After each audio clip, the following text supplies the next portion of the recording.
السلام علیکم۔ آج ہم حابیل اور قابیل کا واقعہ پڑھیں گے۔ حابیل اور قابیل۔ اللہ تعالیٰ نے انسان کو پیدا کرنے سے بہت پہلے ہی زمین و آسمان بنا لیے تھے اور اس وقت انسانی زندگی ابتدائی حالت میں تھا۔ حضرت آدم علیہ السلام اور حضرت حوا علیہ السلام جب زمین پر آباد ہوئے تو ان کے ہاں کئی بچے پیدا ہوئے۔ ان میں سے 2 لڑکوں کے نام حابیل اور قابیل تھے۔ قابیل عمر میں بڑا تھا، وہ کسان تھا اور فصلیں اگاتا تھا۔ حابیل ایک چرواہا تھا اور بھیڑ بکریاں پالتا تھا۔ حابیل نیک نوجوان تھا جبکہ قابیل ظالم تھا۔ وہاں ایک خاتون تھی، دونوں بھائی چاہتے تھے کہ اس خاتون سے اس کی شادی ہو جائے۔ اس طرح جھگڑا شروع ہو گیا۔ ان کے والد نے کہا کہ دونوں اللہ تعالیٰ کو اپنی اپنی قربانی پیش کریں۔ جس کی قربانی قبول ہو گئی اس کی شادی اس عورت سے ہو جائے گی۔ حابیل نے اپنے ریوڑ کی ایک بکری قربانی کے لیے لی۔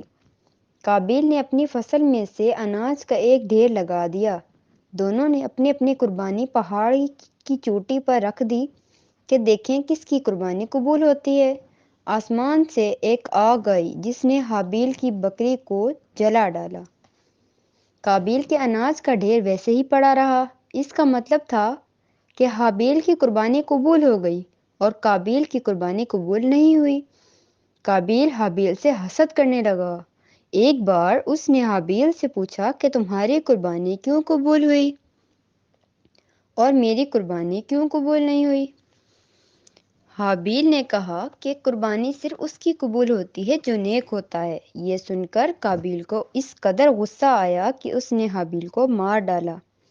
اب قابیل کی سمجھ میں نہیں آ رہا تھا کہ حابیل کی لاش کا کیا کرے۔ اسے ایک کوا دکھائی دیا جو ایک دوسرے کوے کے دوسرے مردہ جسم کو زمین میں دفن کر رہا تھا۔ قابیل نے بھی حابیل کی لاش دفن کر دی۔ اللہ تعالیٰ نے قابیل کو اس کے جرم کی سزا دی اور اس کی باقی عمر عذاب میں گزری۔ شکریہ۔